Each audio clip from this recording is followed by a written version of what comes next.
So Arun and Theo, Macquarie Bank called it measuring drift from the core. That was a catchphrase that permeated across the organisation in an attempt to prevent any system customisation of the new platform when they were upgrading their core banking system. How important is out of the box versus customisation?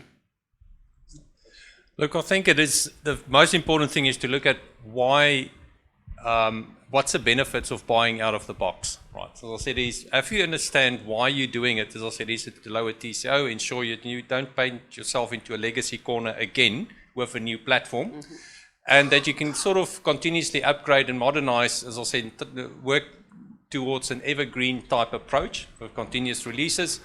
And also pick up new functions and features as you go. So I said, if those are the things that sort of lock you in as an out-of-the-box solution, to start customizing, firstly, increase your TCO and cost, you lock yourself into legacy right away. And I think an approach that we've now taken with our sort of reference bank or model bank that we provide as a ready-to-go option is we don't actually ask the customers, please tell us your requirements, because that's where customization starts. Right. The second point that we're doing is we also ask, if you're starting a new project, actually bring the minimum amount of your legacy employees with us, because all that they do is they rebuild the legacy product into the new product. Right.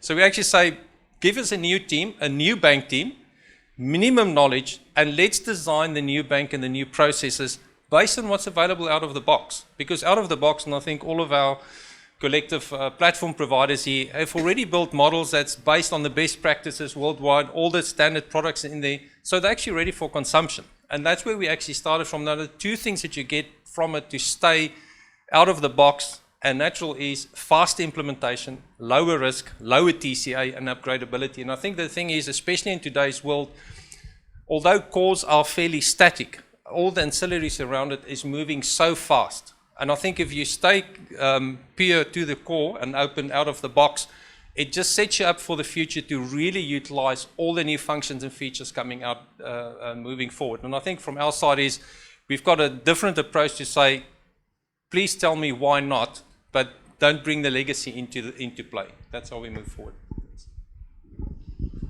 Yeah, I think Theo kind of summarized it, but probably I'll make 2-3 additional points. See, for us, we kind of try and differentiate between small banks and large banks. And historically, if you've seen, small banks have always challenged, right, customization. They've always accepted the as a system. It's the big banks who actually look at customization in terms of, the differentiation or specific processes that they have, etc.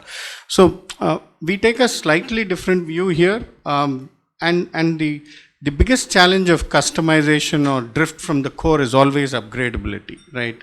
The challenge that you're actually going to be left behind, right? And that's more of an engineering problem to solve, right, for us. So while we take the approach of, trying to stick to the core, but given the fact that, you operate globally, right, as a global vendor, when you operate, you will have market levels customizations or client level customizations. It's actually, you have to build your product for it. We can't actually, I would say, build the product to be a standard globally in a way. We have to build the product for customization, right? And that's where we take a view that how good is our extensibility toolkit, right? And how good is our upgradability toolkit, right? And the drift from the core has to be managed from being able to upgrade. So we should allow the drift to happen.